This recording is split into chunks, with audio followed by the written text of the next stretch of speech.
हाँ तो बच्चों, आप जानते हैं कि भाषा सार्थक वाक्यों की व्यवस्था है। वाक्य सार्थक पदों से बनते हैं तथा सार्थक पद या शब्द ध्वनियाँ अथवा वर्णों से बनते हैं। ठीक है, तो स्पष्ट है कि भाषा की सबसे छोटी इकाई ध्वनि या वर्ण है और इसको हमने पढ़ लिया है। यानी वर्ण विचार हमने पढ़ा है पिछले पाठ में। आज हम पढ़ने जा रहे हैं,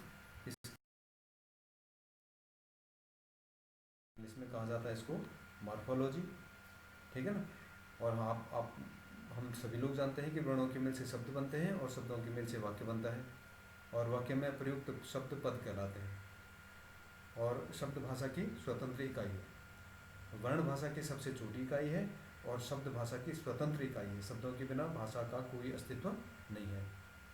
हिंदी भाषा में शब्दों का अपार भंडार है। प्रत्येक शब्द किसी न किसी भाव या विचार को प्रकट करता है। इसलिए हम कह सकते हैं कि शब्द की परिभाषा हम कैसे दे सकते हैं कि ऐसा वर्ण समूह जिसका एक निश्चित अर्थ होता है शब्द कहलाता है। क्या? ऐसा एक वर्ण समूह जिसका एक निश्चित अर्थ होता है शब्द कहलाता है। अर्थात वर्णों के सार्थक मेल को शब्द कहते हैं। जैसे पुस्तक, कमल, रतन। ठीक है, ये शब्द की परिभाषा होगी। क्लासिफिकेशन, शब्दों का वर्गीकरण हम चार आधार पर कर सकते हैं। अर्थ के आधार पर, विकार के आधार पर, उत्पत्ति के आधार पर और बनावट के आधार पर। तो इनमें सबसे पहले हम चलते हैं अर्थ के आधार पर। दूसरा निरर्थक शब्द। सार्थक शब्द का मतलब होता है जिन शब्दों का कोई अर्थ निकलता है। सार्थक यानी अर्थ सहित जिनका कोई अर्थ निकलता है उसे सार्थक शब्द कहते हैं। जैसे घर, कमल, नेहा, आयुष, ये क्या है? सभी सार्थक शब्द हैं। कुछ न कुछ हमें इनका अर्थ समझ में आ रहा है। लेकिन निरर्थक शब्द क्या होता है? जिन शब्दों का कोई अर्थ नहीं निकलता है उन्हें निरर्थक शब्द कहते हैं। जैसे हमल, लमक आदि। ठीक है, तो ये क्या कहलाते हैं? निरर्थक, जिनका कोई अर्थ ही नहीं है।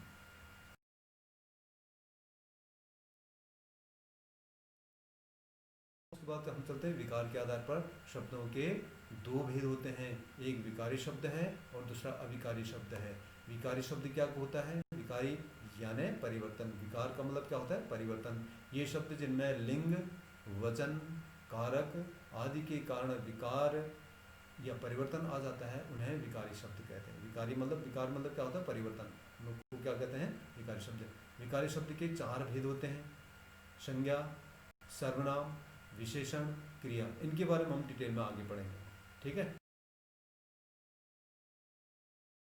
विकारी मतलब परिवर्तन, यानी जिसमें परिवर्तन न हो, ऐसे शब्द जिनमें लिंग, वचन, कारक आदि के कारण कोई परिवर्तन नहीं होता है उन्हें अविकारी शब्द कहते हैं। ये भी चार प्रकार के होते हैं। कौन कौन से? क्रिया विशेषण, संबंध बोधक, समुच्चय बोधक और विस्मयादि बोधक। इनको भी हम क्या करेंगे? बाद की क्लासों में पढ़ेंगे। बाद के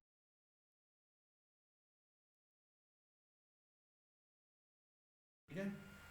तीसरा है उत्पत्ति के आधार पर शब्दों का वर्गीकरण। उत्पत्ति के आधार पर शब्दों का वर्गीकरण चार रूप में किया जाता है: तत्सम शब्द, तद्भव शब्द, देशज शब्द, विदेशी शब्द। ठीक है, तत्सम, तद्भव, देशज, विदेशी। ठीक है। अब तत्सम शब्द क्या होता है? शब्द तत् प्लस सम शब्द से मिलकर बना है। तत् का अर्थ है उसके तथा सम का अर्थ है समान यानी उसके समान। जैसे दुग्ध, रात्रि, जल, इस प्रकार के बहुत सारे शब्द, अथाह भंडार है। ठीक है, उसी प्रकार से तद्भव शब्द है। यह शब्द तद प्लस भव शब्द से बना है जिसका अर्थ उससे पैदा हुआ।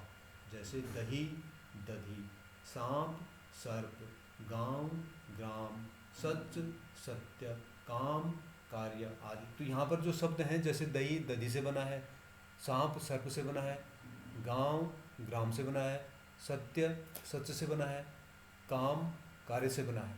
ठीक है, तो इनको कहते हैं तद्भव शब्द। अब उसके बाद आता है देशज शब्द। देशज शब्द क्या होता है? देशज अर्थात देश में उत्पन्न। ये शब्द भारत के विभिन्न क्षेत्रों से तथा आम बोलचाल की भाषा से लिए गए हैं। जैसे खिचड़ी, जूता, पैसा आदि। ये क्या है? ये देशज शब्द कहलाते हैं। देश यानी देश में उत्पन्न, देश में जो लोगों द्वारा बोले जाते हैं जो शब्द और बोल करके उन शब्दों की उत्पत्ति को उसको कहते हैं देशज शब्द। उसके बाद आता है विदेशी शब्द। विदेशी शब्द है ना दूसरे देशों की भाषाओं से हिंदी में आए शब्द विदेशी शब्द कहलाते हैं। जैसे स्कूल, पोस्ट ऑफिस, पादरी, जमीन, रेलवे स्टेशन इत्यादि, ये सब क्या है? विदेशी शब्द हैं। उसके बाद जो है फिर आगे आता हमारा कौन सा, इसका जो अगला हैं रूढ़ शब्द, यौगिक शब्द और योग रूढ़ शब्द। क्या बोला मैंने? रूढ़ शब्द, यौगिक शब्द, योग रूढ़ शब्द, ये बनावट के आधार पर है। ठीक है ना?